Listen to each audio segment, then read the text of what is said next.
This is the 22nd season of Bass Talk Live. BTL is presented by Bass Cat Boats, Strike King Lures, AFTCO, Pro Guide Batteries, Spro, Gamakatsu, The Bass Tank, Beatdown Outdoors, and Sunline. BTL coming at you. Good evening and welcome to another year. It's the 22nd season of BTL Bass Talk Live, where we are going to talk about bass fishing. Hope everybody had a safe and healthy holiday season. I know that for 20 years, my deal was I would go home over Christmas and get in a little bit of crappie fishing, but I ended up in California for a few days and then back in Texas for a day and then drove up to Illinois on Christmas Eve because it was my dad's 80th birthday. We were there for a day. And then I had to race back to Oklahoma because episode 3 of CTL Crappie Talk Live with Zeke drops tomorrow evening, 7 p.m. Central Time live. We are back on the CTL wagon for the next couple of months. Really cool episode dropping tomorrow where we got on some jumbo Skinny River slabs in the winter. We're talking 2.25 to 2.5 pound crappie. So we're going to drop the actual video, and then Zeke is going to be in studio just like we've been before for a live show for CTL. Before that, I mustered up the courage to ask Todd Castledine to come on as an opening week guest for the 22nd season. So 8:30 a.m. Central Time tomorrow. Todd Castledine joins it, and you'll kind of figure, if you figure by our guest today, I've got a theme. I've been thinking a lot during the off season. A lot seems to be changing in the world of professional bass fishing and how these guys are making a living. The value of content, the chasing of views versus the quality of the content. So then Wednesday, I've got Clint Bartlett. I think he works for Yamaha full time now, but he's been behind the scenes of BPT, of Elite Series events, works with a lot of guys, really good in the media side of that. He's been on some other podcasts like the North Georgia fishing one. Really cool dude. So I've been chatting with him. I got like 6 new cameras here since I took a filming hiatus from 2020 up until this year. So now with the CTL and Matt Steffen and I are going to film a bunch in the opens this year. But we're trying to figure out what, and our guest today might help because he has probably filmed everything that you can film with a rod and reel over the past 16 years. Really no introduction needed, but I cannot thank Justin Rackley enough. I can't believe when I asked that you're actually available, Justin, because you probably don't have that many days at home. Oh, Matt, I am Happy New Year, first of all. Happy New Year. I'm a busy guy, but dude, I when you set this up, kind of sent me a text, I was excited, man, because to be honest, I've thought about a lot of the same things that you're thinking of. And I also, what you were just talking about, crappie time, CTL, dude, you got me salivating. I need to come up there and do some crappie fishing with you. You're a big crappie guy. I totally forgot. I love it, dude. I love it. I'm honestly becoming more like 50-50 bass and crappie for freshwater nowadays. I just can't get enough of it, especially right now. You know, my goal, big freshwater goal, catch a ShareLunker. That's lofty. But then it's get a 3-pound crappie. And I know you're there and I need to join the club. You don't have a ShareLunker yet? You're No. Lake Fork guy and you haven't boxed a 13 yet? No, dude. What's the closest you've come, Rackley? 11.4. So like not even really that close. Have you had an encounter with one that just like keeps you up at night? Of course. I've had a few, and they're always twice as big when they get away. I had one early, just if you want to go off on a tangent, side note here. That's what this show's all about. So okay, cool. And for whatever you have to leave, I know, like I said, you got family, you got kids, you got all sorts. You just give me like a 5-minute heads up. We'll wrap this up. I'm excited. I'm just gonna get chatty. But okay. When it was like pre-chatterbait, it was I was so that'd throwing have been 2005. because I think It was, Thrift, no, yeah. 2004, 2005 is when Thrift came out with the chatterbait that was available to the public when he was in the Stren series. 2002, 2003, I believe, is when Ronald A. Davis was making it out of his garage. There was like that, was it Phoenix? Yes, it was. Do I still have that up here? I have. Oh, look at this. The OG. Well, technically, Production. Yes. So here is an actual green pumpkin Phoenix vibrating jig straight from Brett Height's tackle box. That is it, dude. Okay. So we've got the bait set up. Continue. Yeah. It was actually a Roadrunner product I was throwing. It had a little blade on the bottom. It wasn't built that well, but it was like readily available. I was throwing those on fork back when it had a ton of hydrilla in it, and they had never seen it, and I was putting one of those live magic shad things on the back. Yeah, back the Mark Pack Lake fork when those things were, I mean, they were like the Sakamata shads of the early 2000s. It really was, and you didn't have to be good at all to catch fish on that combo. And I was fishing it around the grass, and I hooked one, and I just felt the weight, and it started going under the boat. I didn't know how big the fish was, and I just kind of, hit the drag, just let it go, and it just kept ripping behind me, and then it came up and it jumped on the other side, and I was about like looking under my legs over this other side of the boat, and this thing came up, dude, and it was a monster. I mean, it was the biggest one I've ever had on the line. Might have been like 12 or something, but it threw that sucker, and it just, that one really hurt. And then I saw another one time that I thought was a carp.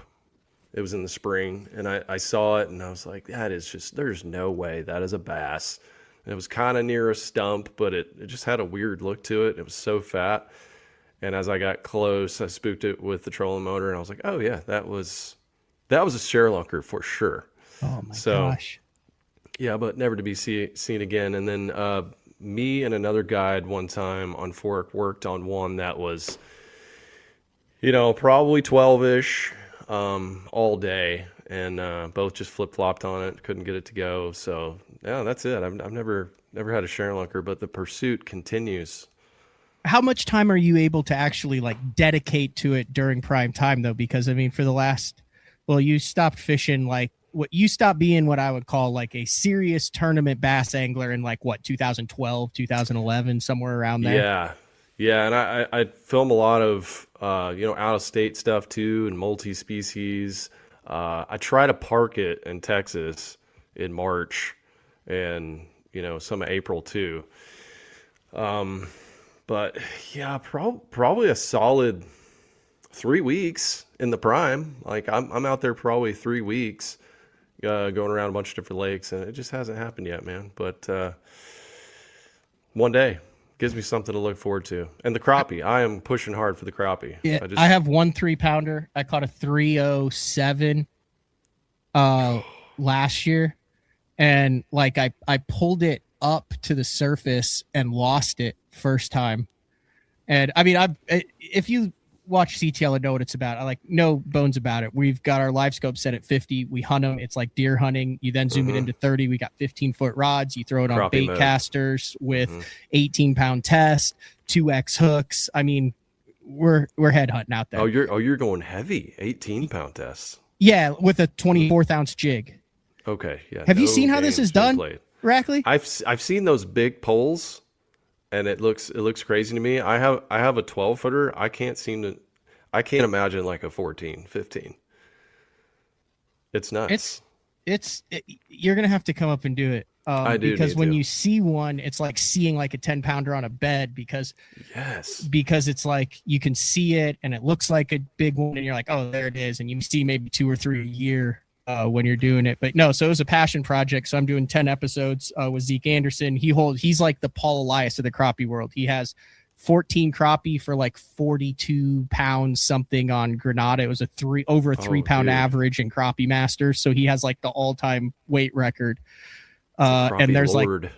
There's like just like there is in the bass world where there's like 10 or 15 guys that kind of know what's going on in every state and they're on the right lakes and posting the wrong lakes online and all that same thing exists in the crappie world. And I've gotten like just secrets.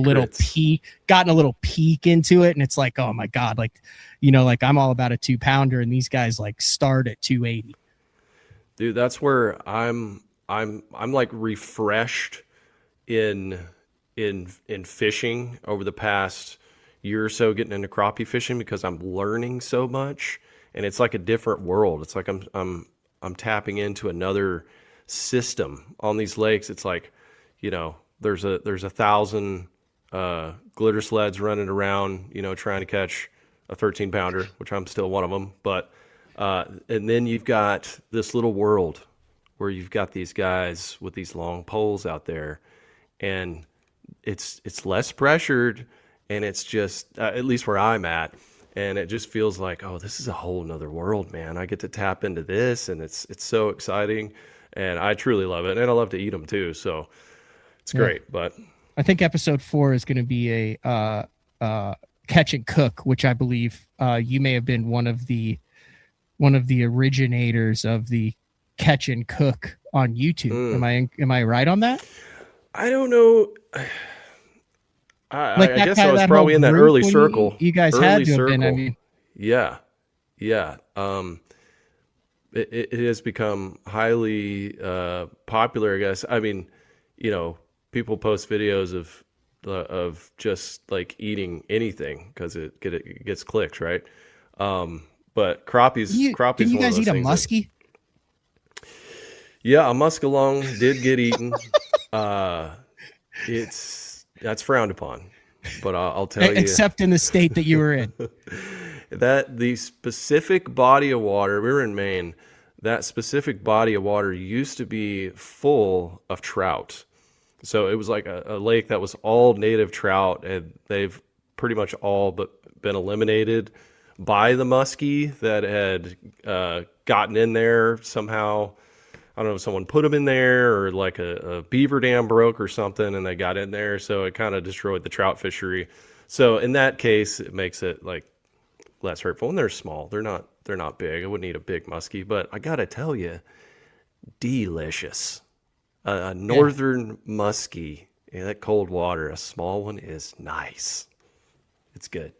Here, I'm gonna share just to show you. There's no audio on this. Oh, it didn't pop up. I don't know why it didn't pop up.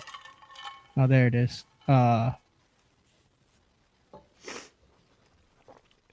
don't know why it's not popping up. Oh, I guess StreamYard did some new stuff. We won't do it. I was gonna tease some of this crappie stuff with like a 2.5 that we jacked.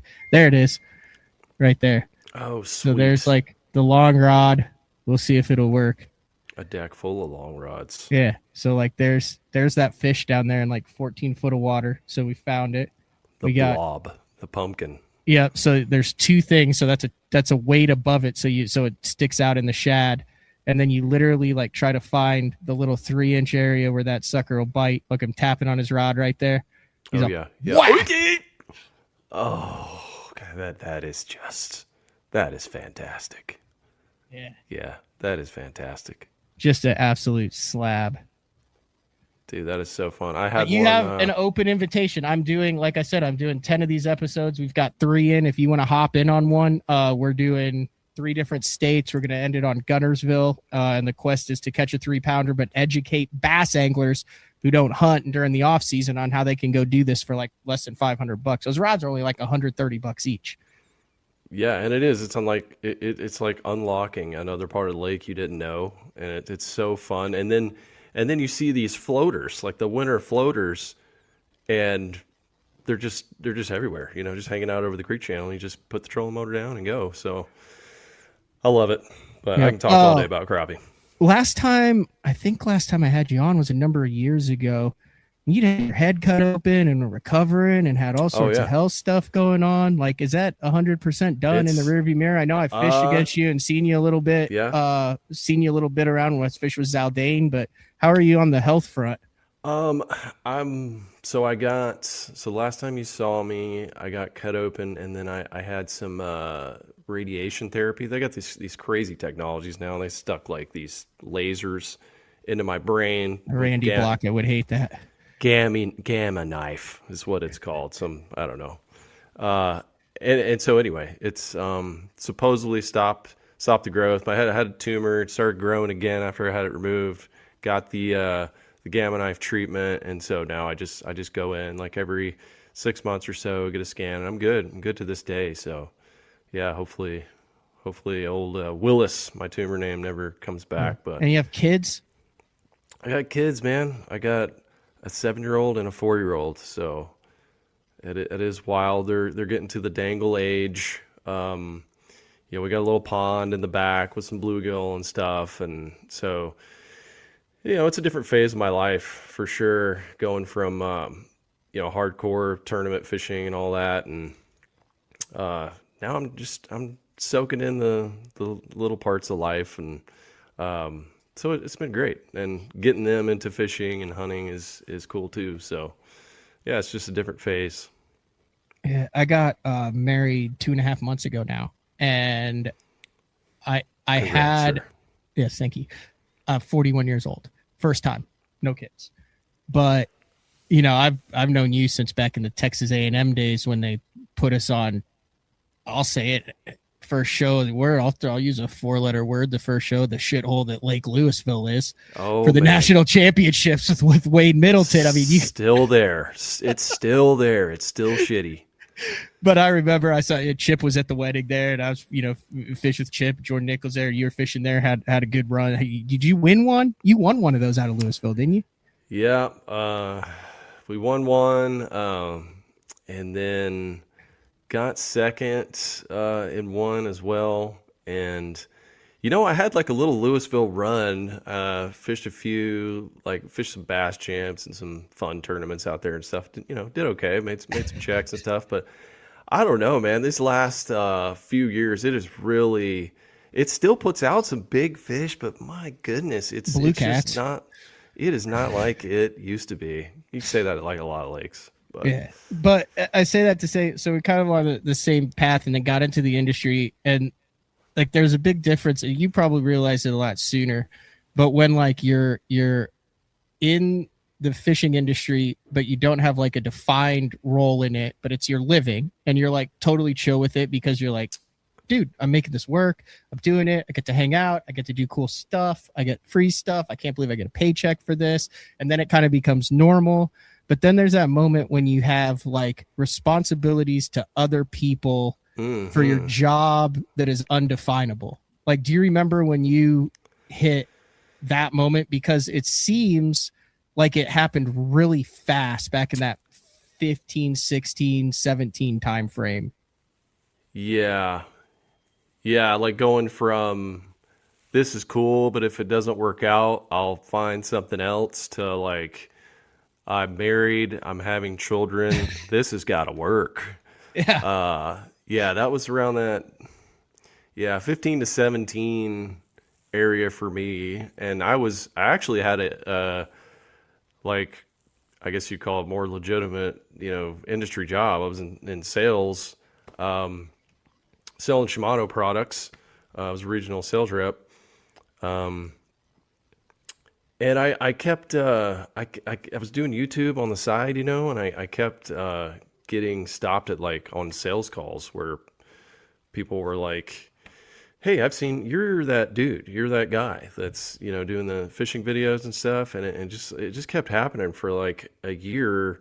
And then after a year or so of that, I was like, yeah, this is happening so much that I think I should just probably pursue this other avenue.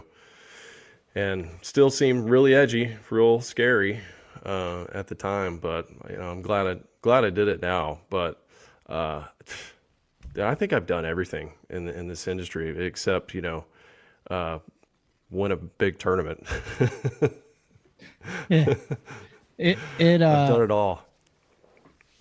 I want to dive into this right away. This is the one little thing that I mentioned before, is the rise of this. Let's call it YouTube, not even just social media, but just the YouTube. And I grew up on a golf course. I lived on a golf course back in those carefree single days, late 20s, early. I was like, holy cow, I live on hole 13. I can stop, grab a couple cold ones, golf 36 a day, do 2 podcasts with Jeffries, cover the Elite Series. Life is good. Yeah.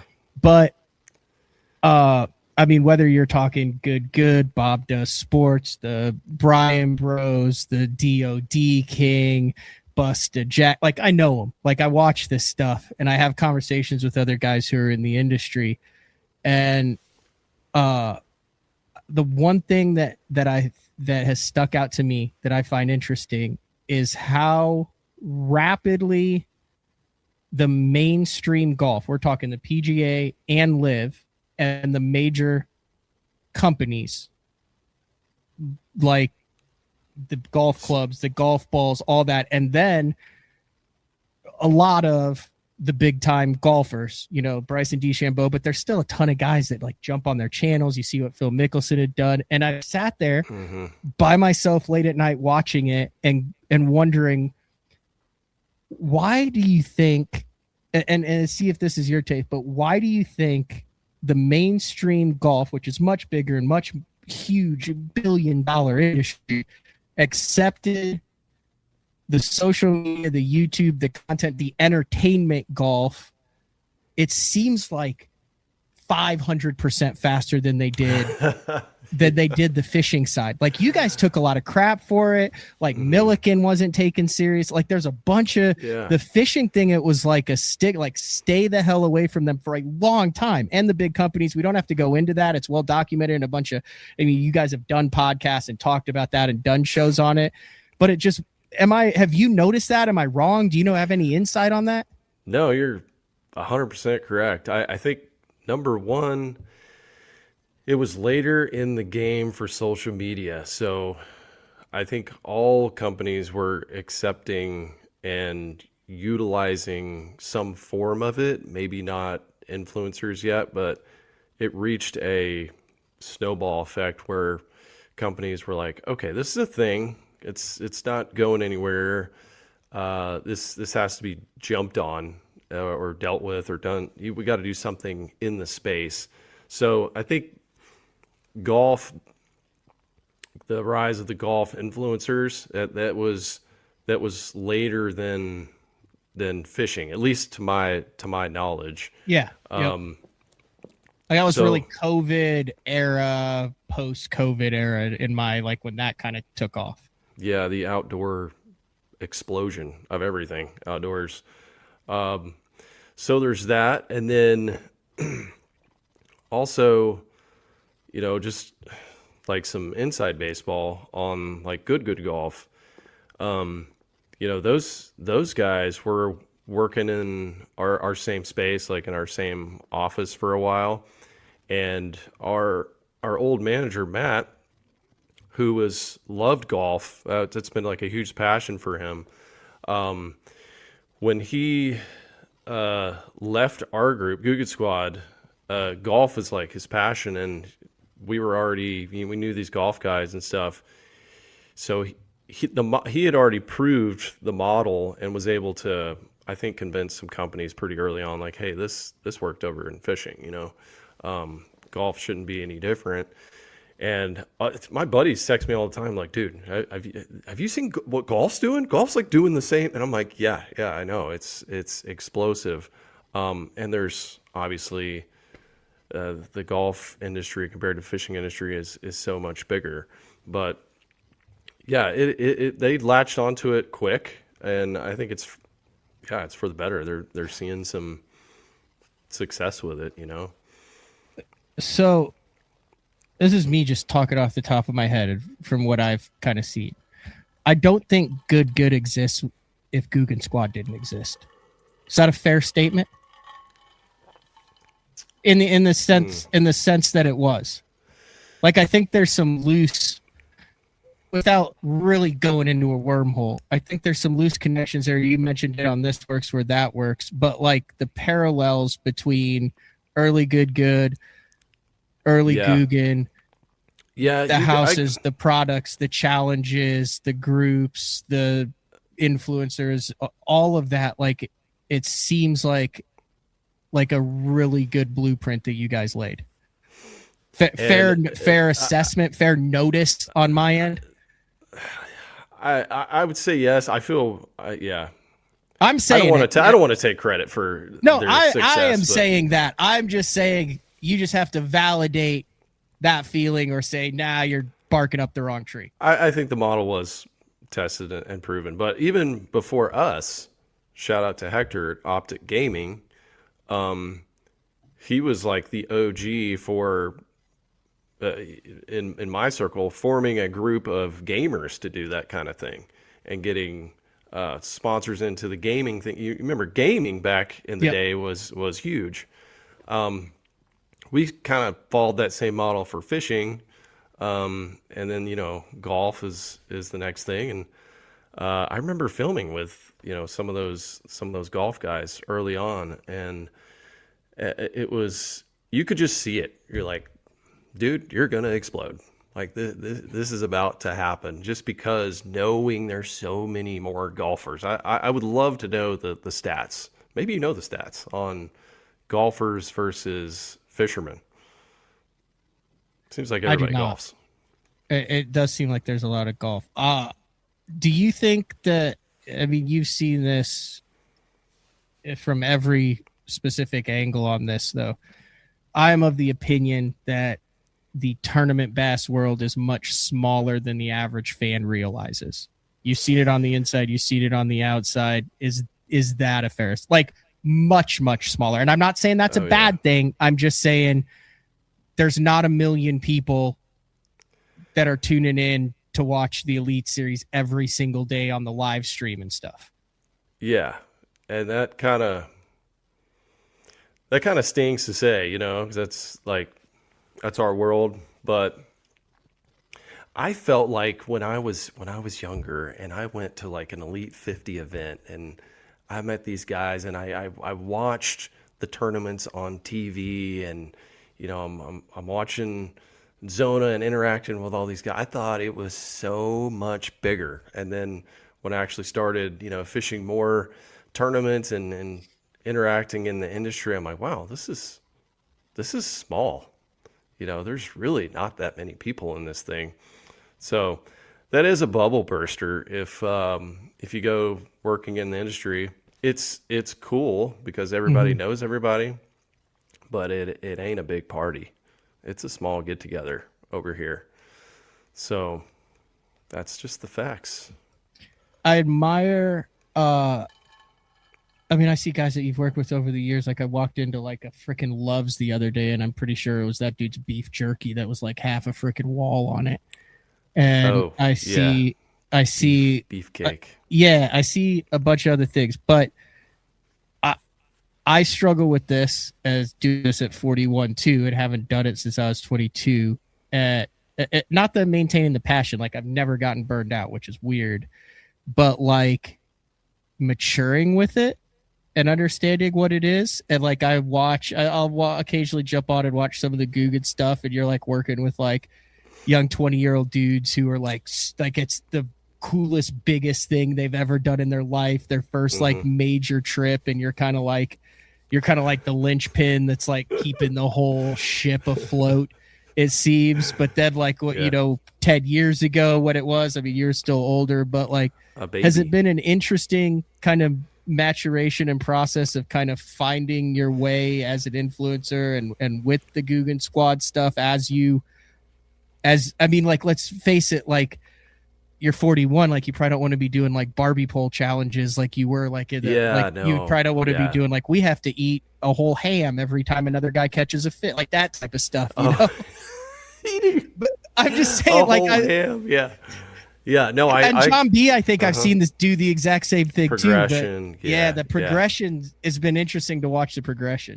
Oh yeah, you've seen that like at our channel just in the last year or so, like migrating away from a lot of those things because some of it is like trending on the internet. That's part of what makes a channel grow, is to find the things that are popular and trending and then trying to balance like, well, what do we really love to do, and like what does our core audience really love? Because a lot of those things you're reaching people that maybe they've never watched fishing, they see it and they get into fishing because you're doing something silly. But a lot of our audience and my audience especially, it's, they've grown with me. They're getting older. So you get into more of just like, the passion stuff and traveling to different places, trying to catch new species,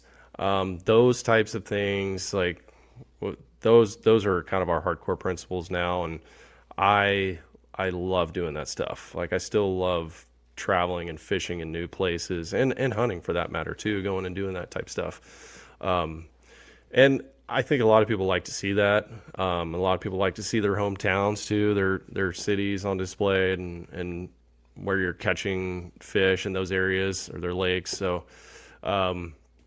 yeah, it's been a migration that's, internet entertainment. You got to go with the trends, but yeah, at 40 years old, I'm not doing any Barbie challenges at this point in my life. Is YouTube dying in your opinion? No, YouTube, I think it is changing though. Like I'm glad to see the clickbait stuff fading out. There was like you think 5 it's fading years. out? I think it's fading. Yeah, the click in the tournament stuff, world, it's never been bigger. Maybe you can educate me on the tournament stuff. Is it that clicky? Oh, dude, if you want to get views in the tournament world, just do something about a boat crash, I almost or died. who got DQ'd, or whose family member got arrested. Like the clickbaity stuff in the tournament world. Like, I mean, I could do something if I did. Hey, we're gonna dive into a DQ. It would be a top 5 BTL ever. I think if you do that stuff over and over and you chase that, you'll get burnout personally.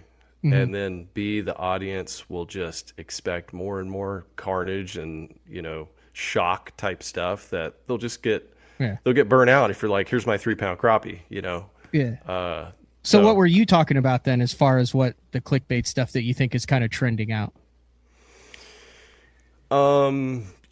Catching fish out of sewers, and the I almost died, cops called, like all that kind of stuff. I think YouTube rewards those things less. Like what I've seen is they are rewarding more quality content. So like better production value. It's hard to put out a video of just like, like just a standard vlog. It gets harder and harder to do that. It's all been done now at this point. And then B, it's just everyone's content gets better and better the more the libraries increase. So I think that YouTube is rewarding more of that like longer form, more episodic type material. They want people to stay on that video for a while and then click on another one that might be more episodic. So that's where I think it's going, and I've seen that's where I've seen it trending. So yeah. And I would agree with that because whether it's your channel or John's channel or the Guggen Squad's channel, like I watch the Guggen Squad channel. I watch like probably 50% of the stuff, but when you guys have a 6 episode conquest, those seem pretty badass. Like to do that type of stuff, like where you're going, you got teams on the East Coast, you got teams on the West Coast, you have like challenges, you're teamed up on stuff like that. Like I think that I've really enjoyed those recently. Like, and those seem like you're having fun. Like you're not making forced content because you are contractually obligated to have X number of videos. Yeah, no, that's where it's going. That's what's more fun. And I enjoy doing that type of content. And everyone, like our production team, everyone likes doing more of that content. So yeah, that's where it's going. That's where we're sticking to. Um, there you'll have the occasional clickbait video on in fishing that goes viral or whatever, but I think the longer form, better quality is what to shoot for, and that's good news for tournament fishing. Like, you can make some really badass dock style stuff on tournament fishing that'll do better now, whereas like 5 years ago, catching something on a Barbie rod would blow it out of the water. So I think it's good. Bass versus other species. I kind of want to circle back to that. I'm a big believer in, I'm seeing an increased interest in, like you just mentioned, experiences, but like, if you can bass fish, you can fish for almost every other species, where you can't say that in reverse. So like BTO, like all the people who are watching or listening to this or download the MP3, they're already so far ahead of the curve, and most of them fish for multi-species because they're not just, a live bait angler or saltwater angler or a trout angler, and it's hard to transition. Like a bass gives you such a badass foundation. And like you mentioned, as I get older, I'm more about experiences. I'm more about sharing it with other people. While the bass is still that core, I think living in that Groundhog Day of tournament fishing, your happiness revolves around your results and your success, and you're staying in this daylight. You know what I'm talking about? You get Groundhog Day tough. Where you get people who, like, I know guys who hate to launch their boat every day, and they're miserable individuals. And it's like, bro, like, you're on freaking Sam Rayburn 6 days a week. Like, there's a lot of opportunities out there, but I'm also seeing more and more people going, okay, I want to go catch those hybrid stripers. I want to catch those 2.5 pound crappies. And I'm seeing that with your channel too. Less bass stuff, more experience, camping, life stuff, human interaction, multi-species. I think that's the way of the future. Do you agree with that? Go get the tug. The tug is the drug. I used to be, when I was really into bass fishing, if a school of white bass came up behind me, I wouldn't cast at them, because I was like, I was trying to figure out this pattern, because this is gonna help me, win a tournament or something. And now when I put the trolling motor down, I start looking, I'm trying to figure out the lake in general. Like, oh, look, the catfish are doing this over here. And okay, the crappie are up here on this brush and this flat. Oh, look who's nearby, these bass. And a lot of times what ends up happening when I'm fishing for other species, I'll get into bass too. Like, it'll just happen. I enjoy that the most. Like, my biggest personal wins on the day are when I go to a lake and I can catch, I feel like I've got multi-species figured out.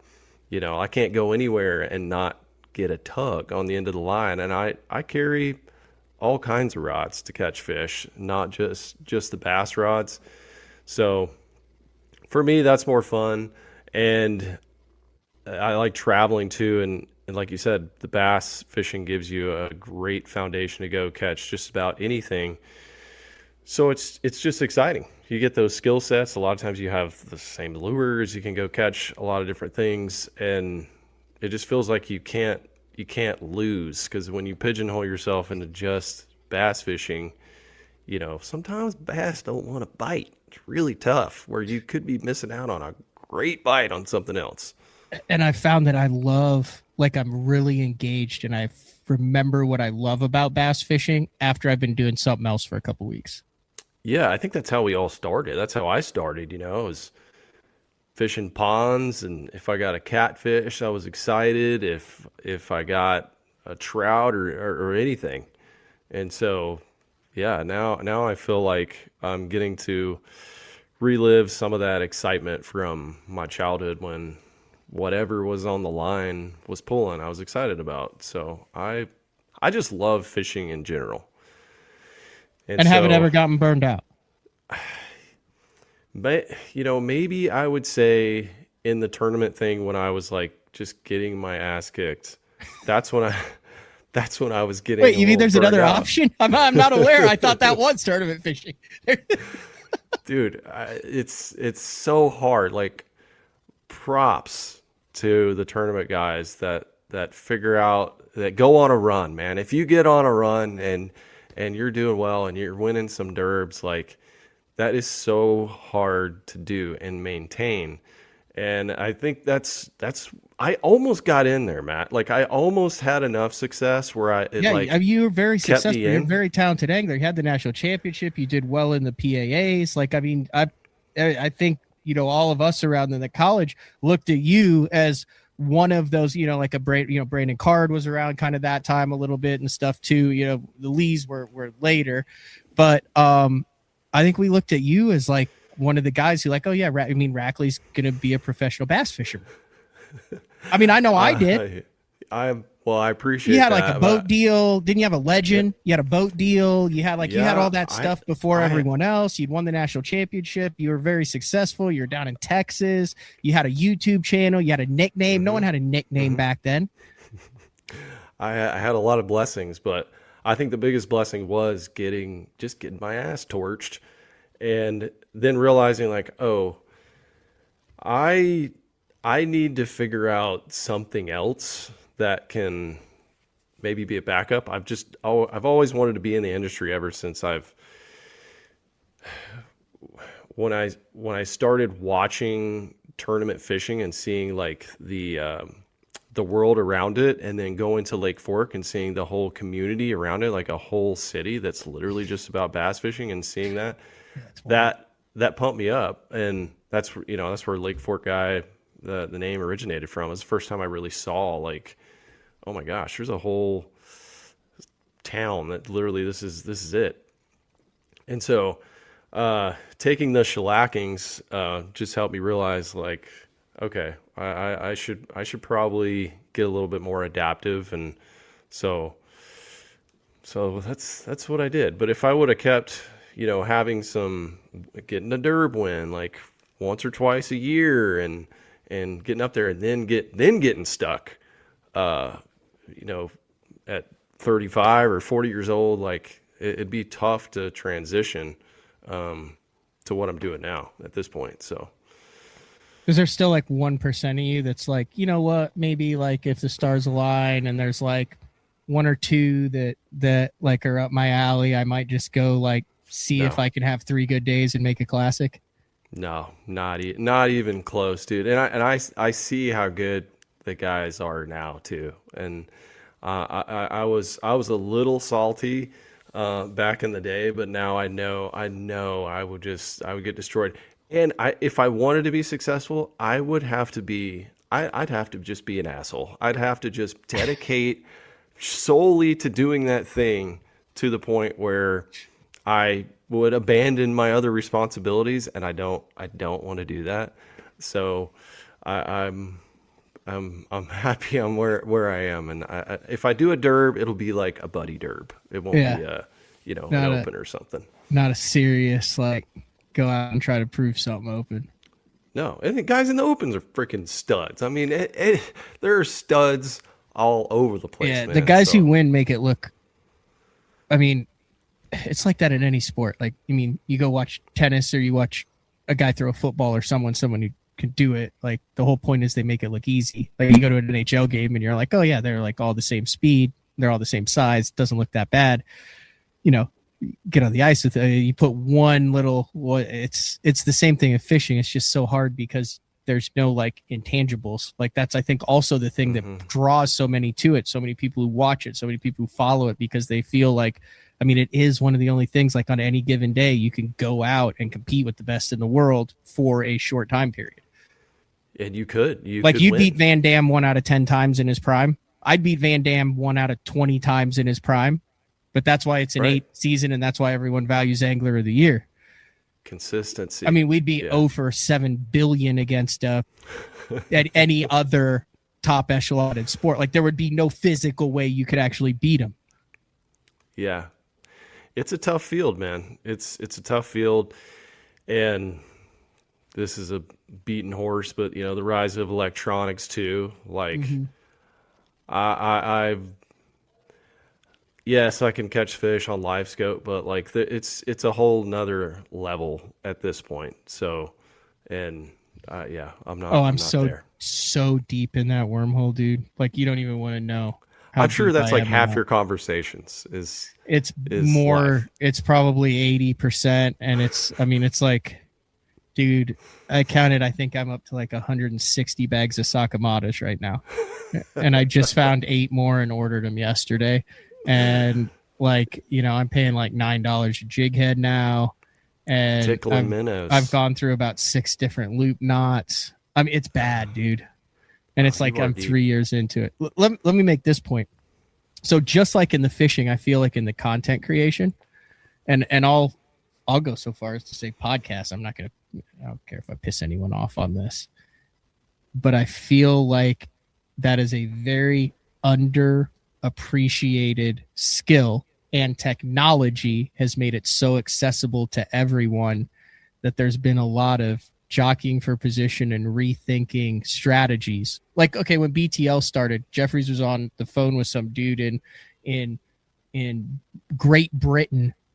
The name was John. I remember it. I'd come over at 2 a.m. and Jeffries would be like, I want live feedback now. And the guy would be like, okay, Mark, just calm down. We'll work on it. And it was like their live streaming setup. And like, you're like, holy cow, they're like live on basszone.com. Like, I can't do that. I don't know how to do that. Now, like you take a StreamYard deal and in 15 minutes, anybody can have a StreamYard show and stuff like that. But there's still like a talent level to that. And it's the exact same with content creation. That I'm sure you've seen that too. I mean, I know we're walking on like kind of a fine line here, but you know what I'm getting at? Yeah, the tech battles. Yeah. And yeah, yeah. I'm a crappie scoper, I will say. Dude, but you need to come up and do that. If you're a crappie scoper with no shame, like no, 100%. Like I got my calendar set. I will be on the water the next couple of months. I don't know what your schedule is. You're welcome to jump in the boat. I will not use you for views. You don't even have to be on the damn video if you don't want. No, that sounds good. So I was up there hunting in western Oklahoma recently. I heard about a couple lakes. I sent you one. Supposedly some good ones. Got some toads. Yeah, we need. I think you're barking up the wrong tree. But we'll talk after. Yeah, we'll talk after. I don't want to reveal. But what was I going to say? Also, like it's the influx of the ability to create content regardless of quality and regardless of experience, which I'm not saying is a bad thing. Like I appreciate the hustle. If someone puts bad stuff out every single day for a year, mad respect. Like you are on your way to success more than someone who puts out 3 decent contents a year. Consistency is definitely key in this game if you want to grow. But yeah, it's all there. And now with AI too, you got such abundant tools to help you out and all that stuff. But at the end of the day, I like meat and potatoes. Bass fishing, at least. I love meat and potatoes fishing. I feel like most people are attracted to that, the traditional techniques. And dude, it's hard. It's hard to film an offshore fishing episode when you don't see land at all, and a lot of people can't relate to it because they don't have boats, or it's just boggling to them. Like they don't want to do it. So I enjoy catching fish on it, but I like to do it all, man. And I just fished a lake the other day where it was like no deeper than 8 or 9 feet, and you could just go flip the bank and throw on stumps and stuff, and so refreshing. And it was probably still 60-degree water if you were somewhere in Texas. I mean, it's like 56 here in Oklahoma, which is nuts. Yeah, it was. It was like 57, 58, but just nice. I like to keep it balanced. I do go out there and I'll dangle in the open, but yeah, I like to get in there and look at something, look at a target that's above water. It's nice. You're old. You're a legit old school. I'm bass a boomer, fisherman. dude. I'm a boomer. That's how I like to fish. So I like to catch them on spinnerbaits, dude. You know, it's coming back. It's making a comeback. I wouldn't disagree with that. I was talking to a buddy the other day who's like, "Hey, dude, they wouldn't even touch a minnow, but if I just banged a deep diving crankbait off the bottom, they would just freaking truck it." Let's go. But he was scoping with the crankbait. He was still Okay. scoping. He was still casting it and watching it go down and doom, doom, doom, doom, grr. But he was like, dude, those fish would just rise up and go back down. It's cyclical, right? Like they're gonna see so many little minnows on loop knots. You want to have a fishing conversation now? I will 100% disagree with you. Let's have a fishing conversation, Rackley. So, and I'll even bring it in. I feel like the minnow is the lunker log, and you can rig the lunker log so many different ways, and that Cinco stick bait, whatever, is going to fall differently every single time, so it's not going to have the same signature. It also imitates every single thing that the fish eats in a lake. It does not matter what lake you are on across the country, a bass always eats a minnow. And even if you're using the same bait with the same jig head and same rod and reel, everyone's retrieve is going to be different, which is going to create a different signature to the lateral line of that bass. Therefore, while they may become less apt to eat it from 10 feet away, 15 feet away, it will never not be productive because it hits all of the core factors, and it also creates an irrepeatable cadence on their lateral line. Your response. You're saying the minnow is the truth, is what you're saying. Like, that's what I'm saying. Regardless, take scope out of it.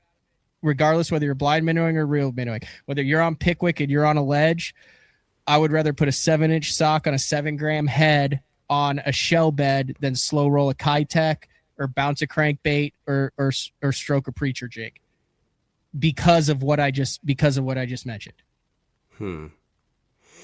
It's the reason why they were dumb on a chatterbait for the first 3 years. It's the reason why they were dumb on an Alabama rig for the first 3 years. It's the reason why they were dumb on a whopper plopper for the first 2 years. What does those things all have in common?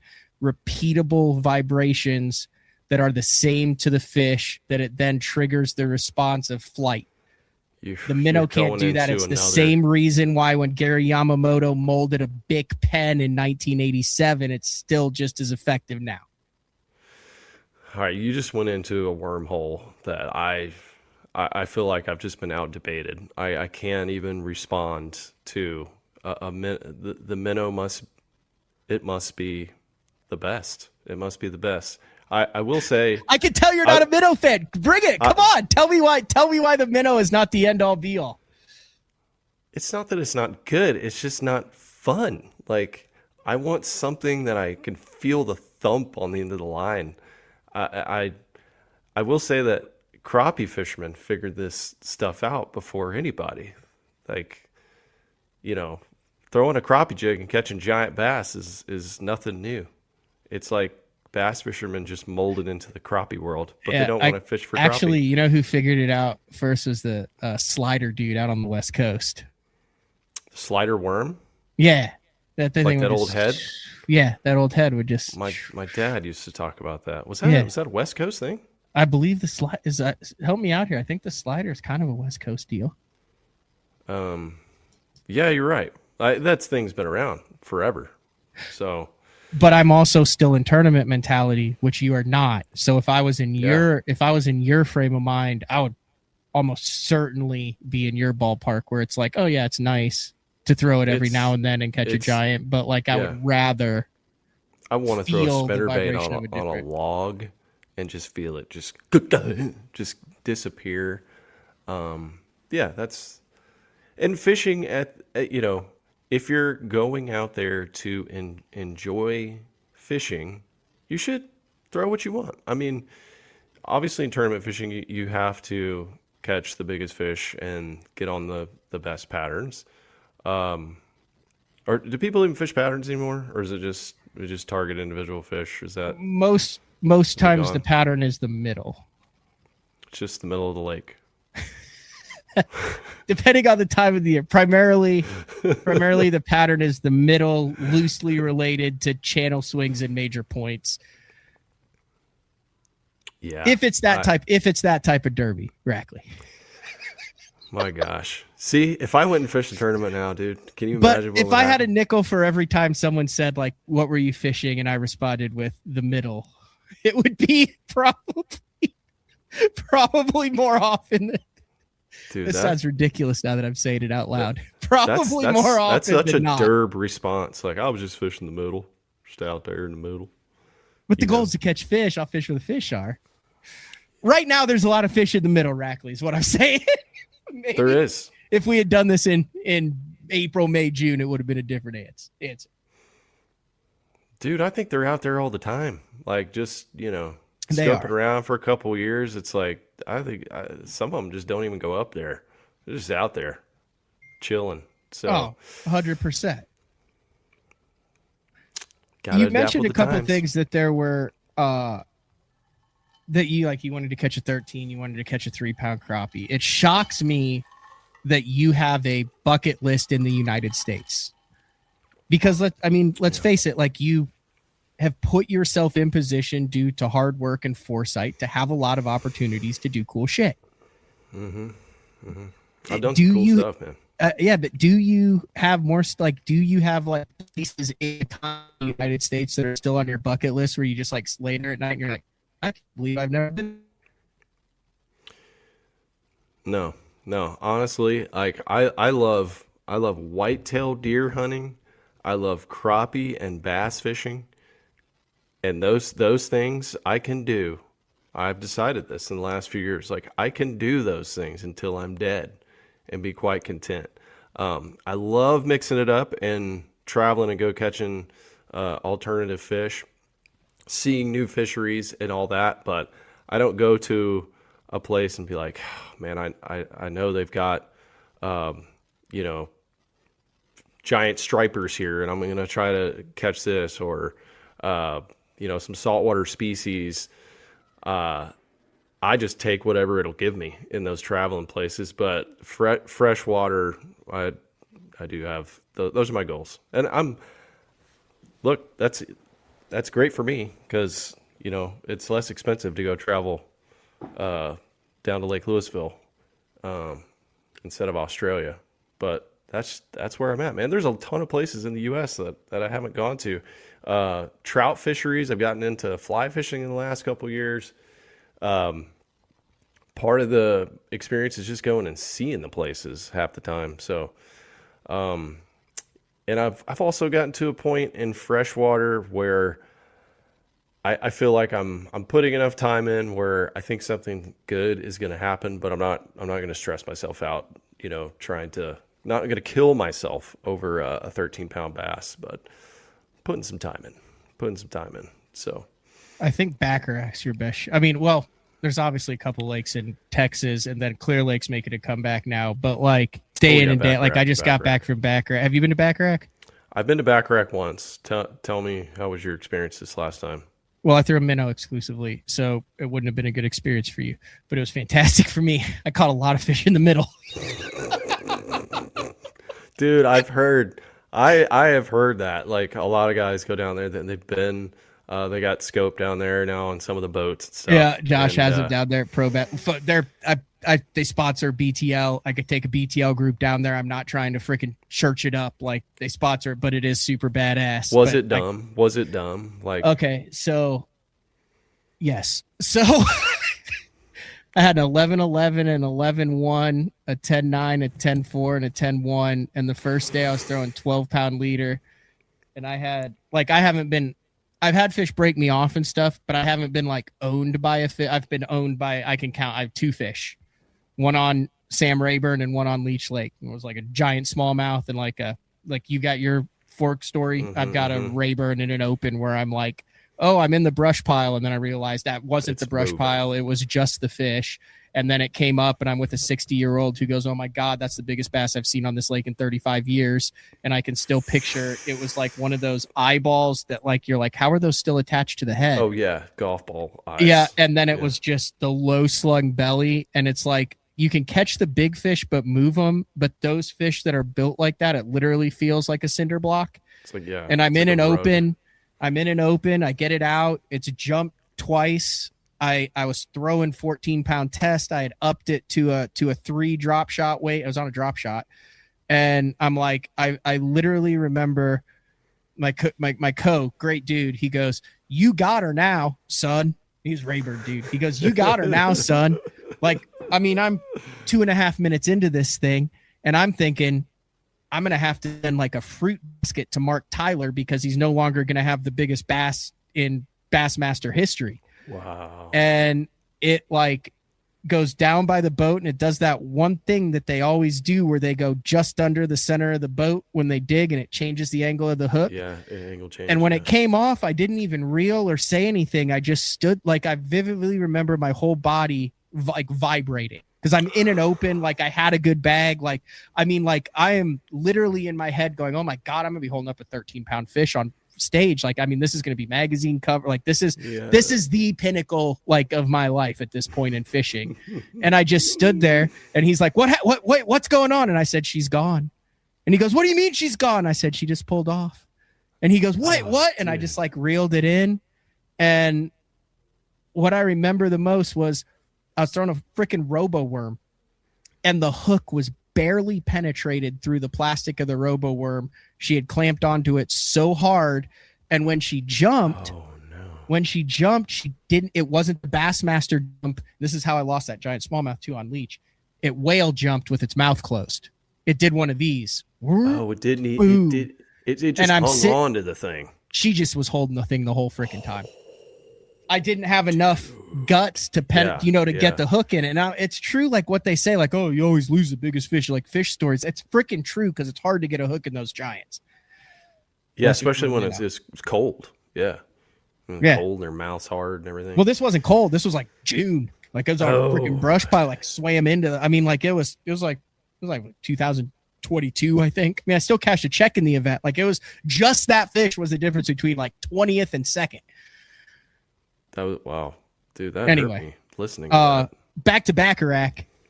Yes, it's dumb. Like there were guys that were catching 8.5 pounders on Pop-Rs. I think the guys the week before, 3 guys had caught 10 pounders on Yellow Magics. You want to scope them? There were a couple Canadians, good old guy, like Hawk fans, Leaf fans, just turmoil and toil for the last 30 years with the Leafs. Went through customs again. We're down there, like their PBs were like 5 and 6 each. And the last day we get in the boat, and I'm like, all right, we're gonna scope us up one, right? So we get him up there, and he scopes up a 9. I mean, PB, dude's hugging me, time of his life, live scope. Wouldn't have happened without live scope. Fantastic, like core moment. Guy's been for 60 years. He's got this sucker, and his buddy. And they gave each other shit like every single night. His buddy, he's like, I got him. Like, I'm happy. Could not be happier. Like 1,000 yards away, we hear, oh my God. And he's like, oh no, I think that's his boat. My buddy Juice is on his boat helping him scope. And we hear, how big is that? And he's like, oh, I think Juice has it. I think your buddy has it. And then his buddy goes, thank you so much. And he goes, oh, crap. So then we stop fishing. We're like giving our ears like that. And we hear 10-1. Dude was crestfallen. He had his buddy for 30 minutes on PBs. But I'm just saying, like a 9 and a 10, I think 6 guys caught their PBs. 5 guys caught one over 10. That's insane. Yeah, it's cool. Insane. You should. It's worth going. I mean, it's a very cool lake. It's worth going down there. It's on the list for this year. And if you don't want to scope, you don't have to scope. You still have a shot to catch him. You go out with Juan. He's like, hey, here's the best hump on the lake right here. Sling your freaking Carolina rig. Yes, sir. And you've got a shot at a freaking 12 or 13. Dude, have you seen that social media clip from it was Christmas where the 2 kids, the one's like, I got an LVS 34, sock 'em out of shads. Yeah. And then the other kid's like crying. He's like, I got a Carolina rig. Dude, that's the funniest thing I've ever seen. Dude, I said that to like amazing. 50 people. Wow. Props to whoever made that. Oh that's my incredible. God. Yeah, no, that was absolutely hilarious. Such a sign of the times. Are you shocked? Do you think, last couple questions, and I'll let you go. Like I said, I appreciate the hell out of it. It was great catching up. Thank you, brother. I'm having fun. Are you, I'm going to say the state of the fishing industry as a whole in our realm, good, bad, improving, declining, hopeful, pessimistic? I would like to say that we've hopefully weathered some storms. There was the explosion in COVID. Like everyone got into fishing for a while, and that was good. I'll tell you, in tournament fishing, like you were way more in this than I am, but I do worry about tournament fishing as we more and more tournaments are happening, but I'm just worried about the longevity of professional level tournament fishing and the hype. Like I feel like we crested in 2008-ish. I feel like that was kind of the crest of it.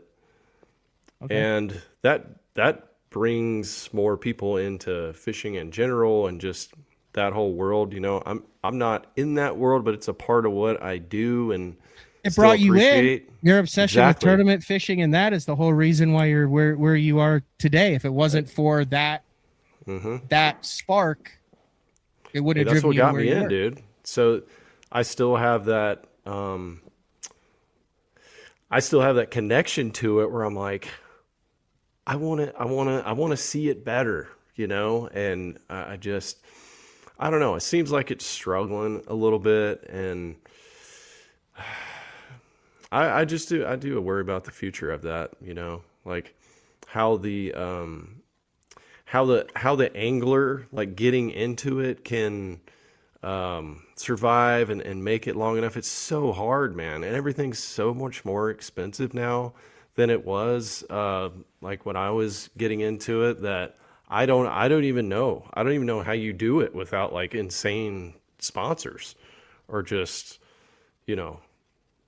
that's all you want to do and you're willing to just die on a hill for it. It's just hard, man. It seems like it's really hard, and I'm sure you've heard a lot of stories of anglers trying to get into it, but it seems like it's becoming a harder path to make it to that top level. It honestly seems like it's almost harder for the journeymen, the meat and potatoes guys, the guys that you need to have a healthy league and organization to stay in it, than it is for the young. There's more 19 to 23-year-olds in professional fishing now than there ever have been. Now, there's some that are in it because they pop early and they've got it. There's some that are in it because they're freaking making $600,000 a year in tournaments and have since they were 17 every year. And then there's some that are in it that are bankrolled in it too. But I think that's a really interesting perspective. Then you have the legends. So like there's a turnover that's happening. Yeah. They're big. I mean, especially now. I mean, the BPT just cut them. It's 50 guys now. Is that a child or a dog? That's a child. It's my son. Oh, okay. You don't have to show the child. You can't show the child. That's Hello. Ben. We're talking What's fishing, up, Ben? buddy. I hear you are Ben's a dangler. Say, I like fishing. I like fishing. All right, buddy. We'll let your dad. Your dad will be done in like 2 minutes here. Yeah, will you go to your bedroom? I'll go tuck you in. You can stay there. He's cool with me. All right, cool. You can stay there. But yeah, I'm the turnover is something that like all the people that I watched that like really inspired me, seeing them, get out of fishing, and so I don't know. I do worry about that, and I know you're in it, and you know everybody and what's going on, but it's like, how can tournament fishing get back to like, I was watching something the other day. I was watching some of the early Bassmaster stuff, and it reminded me of like stuff I see on YouTube, or stuff that is filmed now, like that. The challenges in fishing, like making it more like NASCAR or WWE type stuff, or just challenges you see within the tournament to make it a more entertaining product for people to watch. And I was like, Ray Scott had this figured out a long time ago. Like, what happened to the, bringing in boats to a place and weighing the tackle? And like, dude, that stuff is awesome. That's so entertaining to see. Like, I would like to see more of that. Like, that would get me jazzed Mark up. Hickenbottom's down to his last 3/4 ounce egg sinker because he could only bring 4 of them, and he's broke 3 off on the shell bed. Will he make it through day 3, the classic? Dude, that's cool though. Like, I miss that type stuff. And I was just a little kid when that stuff was going down, but I was like, holy cow, this was thought about highly, like a highly produced and thought about challenge back in the day. And I think it'd be cool to see that again, like mystery lakes. You just show up and go, like no practice, just roll in there. I think that would be cool. All comes down to money. That's the other problem. Like professional golf, these guys have there's no issue. Like when you're a professional, anything really, it's like that should be your sole job, is to think about that thing and work on that craft. And I feel like a lot of professional anglers, they have to worry about being in social media or doing something else to appease sponsors or have a job, like have another job, which is hard if you're going to be a professional in anything. So, Dude, yeah, Megabucks reboot. Oh, that would be freaking awesome. Megabucks reboot would be awesome. E50 reboot, something like that. Dude, E50 was cool. Like section off the lake, like But so Megabucks was right before our time period. So the guys who got into it 3 to 5 years before we got into it were Megabucks guys. We were E50 kids. Yes. Yeah, the E50s. Yeah, I remember going to one on Louisville, actually. That got me super jazzed up after I went to that tournament. Met KBD. I'll tell you what, there's nothing wrong with a good sizzle reel either. Like, I like live. There's been more learned about bass fishing from the 50 hours of live coverage. But when Bassmaster, and I say what you want, it's the 1 hour Bassmaster footage where Tommy Sanders comes on, and it's the 1.5-minute montage that says, we're at Clear Lake, the best big glass lake in the world. Steve Kennedy's catching 30 pounds a day. Skeet Reese is catching 10 pounders. Yeah. Gerald Swindle, you want it, baby? You got it. Do. Who will Kennedy be able to catch him? Will Skeet Reese be the hometowner? Will Swindle find another giant? We're at Clear Lake this week for the best. And then they pretend like they don't know who did it, and they did it. Like, those live forever. You know what? Yes. Doesn't live forever? 60 hours of freaking live coverage. Do the live coverage. Hire someone for $100,000 a year to put together a damn hour TV show just like it used to be. That's what I'm saying, dude. Those were so clutch. That inspired me watching those. Literally. I mean, ESPN2, Tommy. I mean, Zona. It was just like, it was the best, man. It was a cast of characters. You had all these characters, and what I loved about the older tournaments too was like, you've got like a Denny Brower that's like specialized. Like everybody kind of had a thing, and people latched onto that. Like, I know when I watch them, they're going to be doing a certain thing, and then the personalities coming out, dude. Like Ike and Ellie, Skeet, like that whole thing. It's like they were all developing these character personalities, these traits. Not even a lot of really, that was ESPN. Yeah, the production. You mean like the production? Yeah, where they were like, hey, Here, let's see. Hold on. I don't think I added audio. God, I haven't done this for They had the right idea. I haven't done this for 5 days, and it's like I've never worked a computer in my life before. You should have seen me launching the boat after 3 days. All right. Can you hear that? Oh, yeah. Boom! Since it hosted the Classic back in 19... Was this in Louisiana? Lake Guntersville in Alabama Guntersville. has been a primo destination for the Bassmasters. Hot dog bait. Oh my God, it's a big one. The big limits always seem to show up. Watch out. Yeah, The drama and tight competition come with them. This time, the final day leader can turn a horrible season into a great one if he can just bring it home. That's one of them. But he's got some hungry veterans right on his heels. Got another one. They're in there. Yes. Boom! It's going to be a classic Guntersville slugfest, and we'll take you all the way to the final fish, starting right now. Lights out. Lights out, baby. Let's go. God, that gets me fired up. Dude, I got the hair standing up on my arms. Yeah.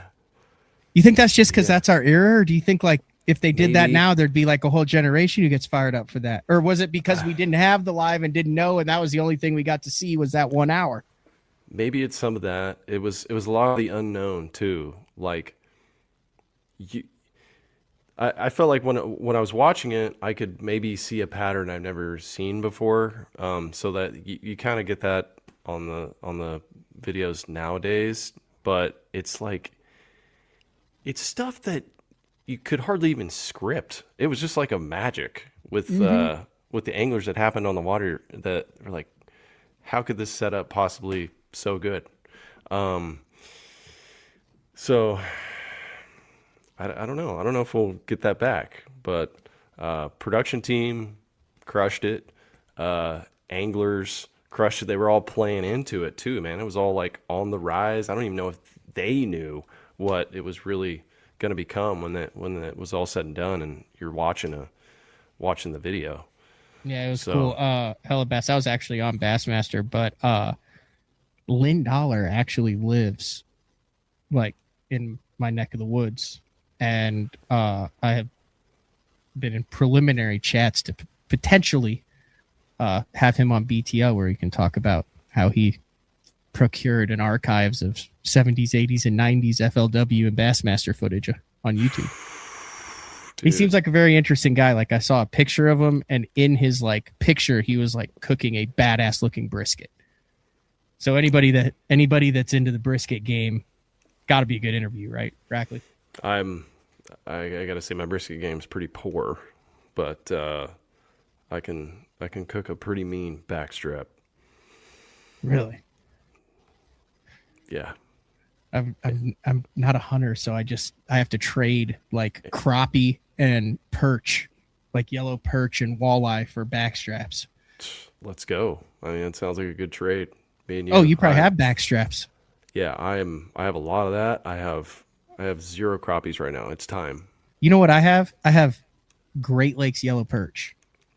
That's even better. I don't know if it gets better.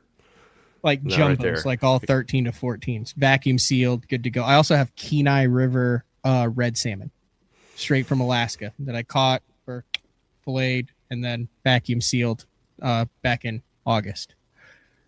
That's what it's If you're about, interested dude. in that. I feel like a salmon for a backstrap is a fair trade. I feel like a crappie for a backstrap, I get the much better end of that deal. Yeah, I'll take a salmon. It's no muskie, but I'll take it. So, all right. One of the things that I'm doing new in 2026 is I'm asking my guests, and I'm going to have some guests on I can already think out of the top of my head that are going to really struggle in answering this question. But I want you to tell me and to tell our listeners and viewers some other person that they may not be aware of who's doing something badass in the fishing world or fishing community that they need to go check out. Well, that's a timely question because I saw a guy probably about a month ago, and I keep seeing his videos pop up on social, and I was like, I want to either go try to do this or contact this guy and go do this because he's unlocked another secret on the lake that looks amazing. and it is Blake. He's a Sam Rayburn guide, Brush Buster Guide Service. Blake. Oh my God. Ostrich. Do you know who I'm talking about? I don't know him personally, but I think if you're going where I'm going with this, we're talking about the exact same thing. Yeah, this dude is live scoping Magnum flatheads, Yep. like off timber and stuff. And I'm like, I've never even thought to do that, but how fun. Like going out there with a huge rod and reel, heavy drag, like you cannot let them get down into the cover. It's like fishing for Goliath groupers in fresh water. And he's just unlocked another thing nobody's doing that I know of. He's posting it. So I hope this guy. I hope he Justin gets a lot of Rackley business. would I would like to go live scope flatheads with you on Rayburn.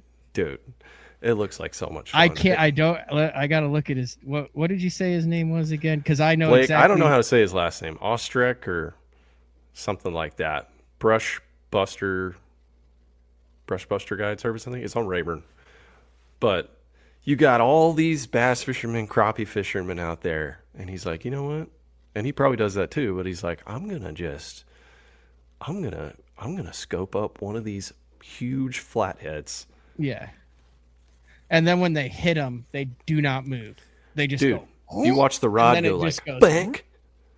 It's a huge thump. You know, I've caught a few decent ones, like on bass lures and stuff, but just to watch that rod bump and then bring them in, it looks incredible. So, shout out Blake for being a pioneer in that category.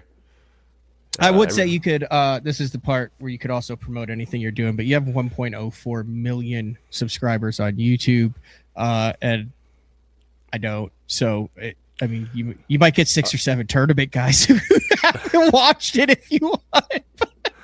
Oh man, I would say the squad schedule is pretty good this year. We're doing some pretty fun stuff. We're gonna do some big island versus island type videos.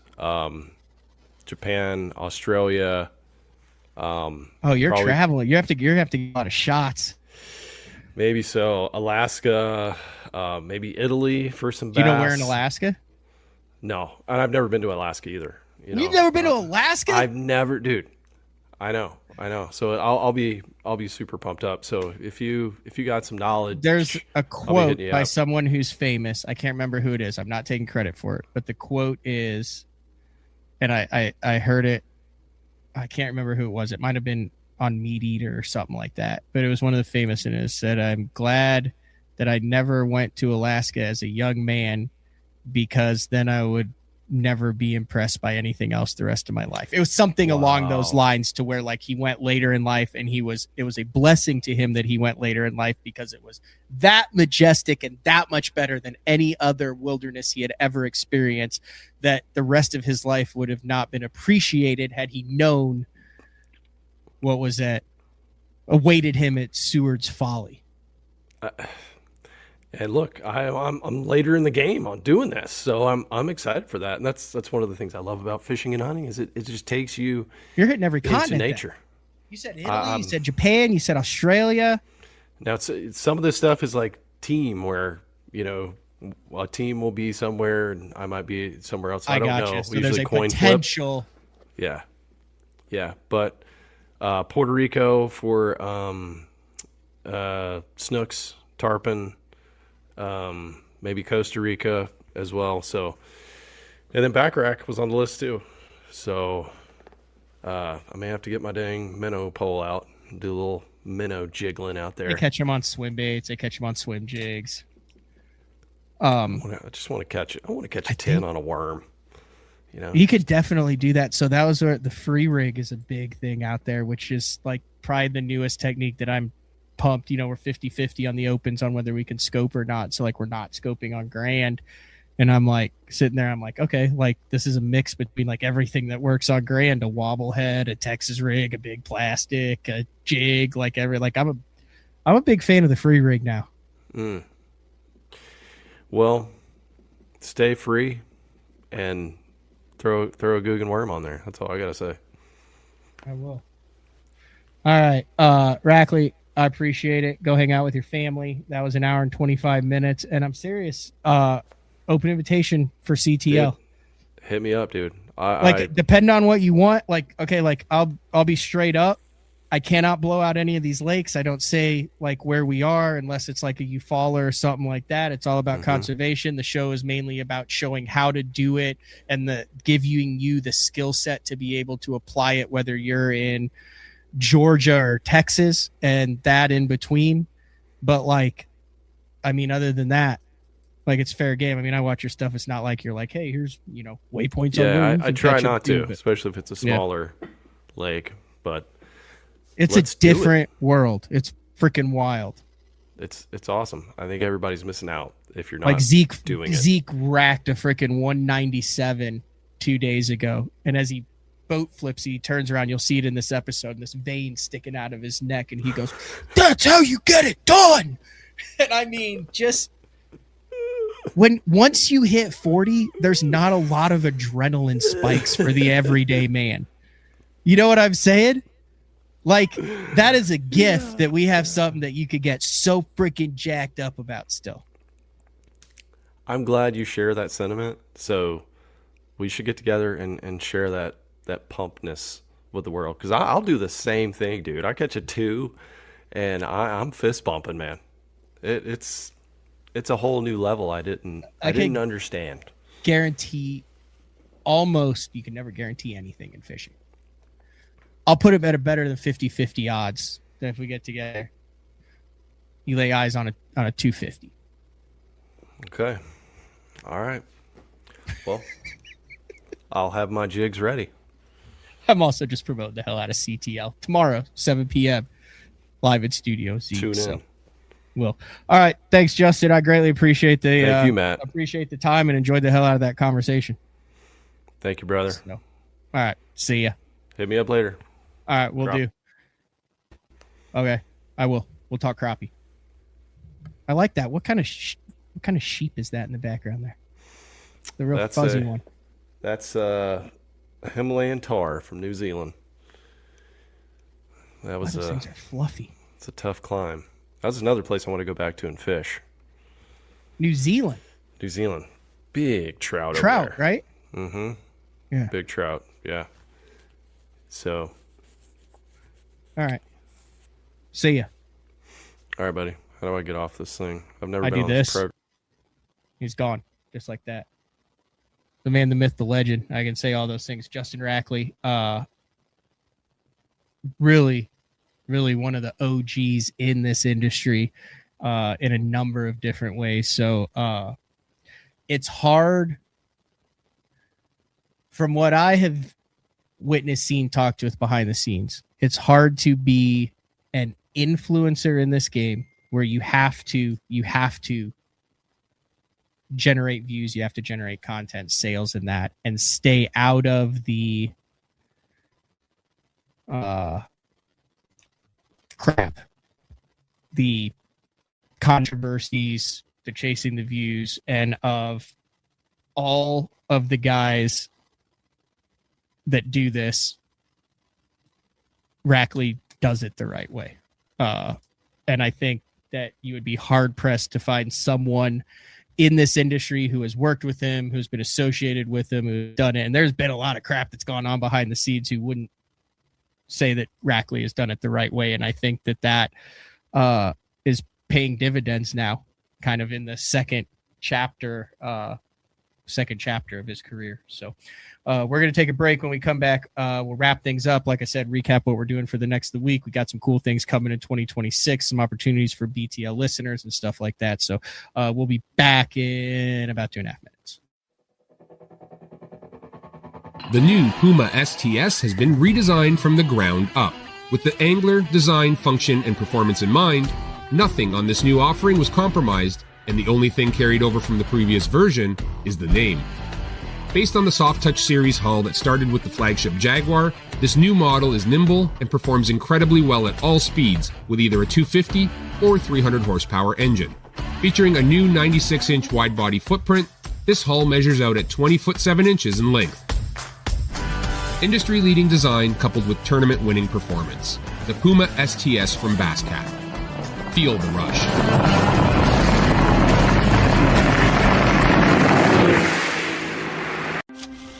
Before there were hashtags, there were handshakes and shared stories. They gave us confidence to make our first cast and chase our dreams. They taught us to fish, and in the process, taught us about life. They taught us that success isn't just about reaching the top. It's about lifting others up. The future isn't just about selling tackle. It's about 3 simple words. Let's go fishing. Here's to the original influencers. As a professional angler, there's only one thing that connects you to your paycheck. Probably the most crucial part to tournament bass fishing. I use Sunline because they have a line for every application. Shooter, FX2, All Might, super light line, big stuff, big sticks. Sunline has you covered. Sharp as can be. Super strong, super durable. Really good penetration. Thinner and stronger. Catch fish after fish.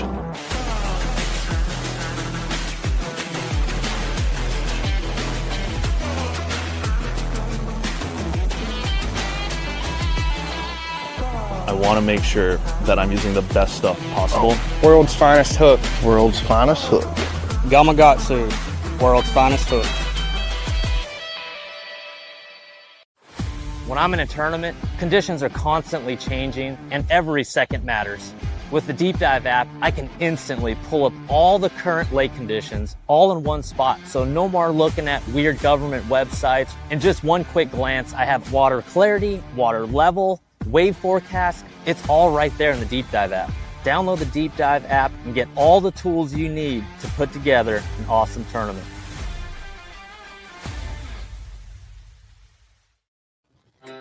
All right, welcome back.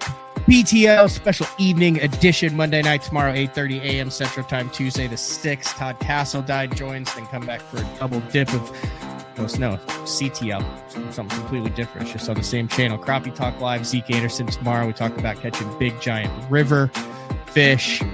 Wednesday, Clint Bartlett. Maybe it's a new year. I'm going to chronicle your exploits on the water, off the water.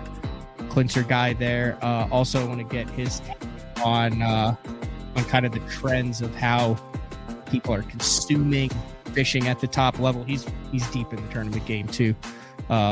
Fishes on Lanier a lot. Works with a bunch of different companies. Shoots for some major companies, international companies. Does a bunch of stuff on that. And then we are back with a brand new jerkbait color drop, a signature series of Frank Scalish drops on the 8th.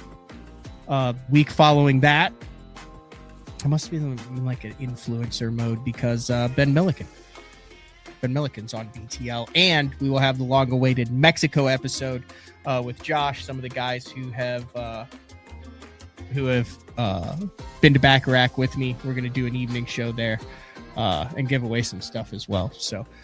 Big shout out to Justin Rackley, Lake Fork guy, Guggen Squad. He truly has been there, done all that, and good to see him doing well. His health's good, and hopefully I'll get in the boat and catch the crappie with him. But this has been another edition of Bass Talk Live, 8:30 a.m. in the morning. Hey, it's a new year. If you're not subscribed, feel free to subscribe. It apparently helps.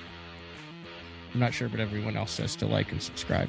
So I feel kind of obligated to do that. I've never lost anything because someone didn't like or subscribe, but it apparently does help. Also like to read the comments on iTunes. If you leave a friendly review or a not friendly review, I'd be more likely to send non-friendly reviews to friends and stuff and be like, man, this was mean. All right. We'll talk to everybody tomorrow. See ya.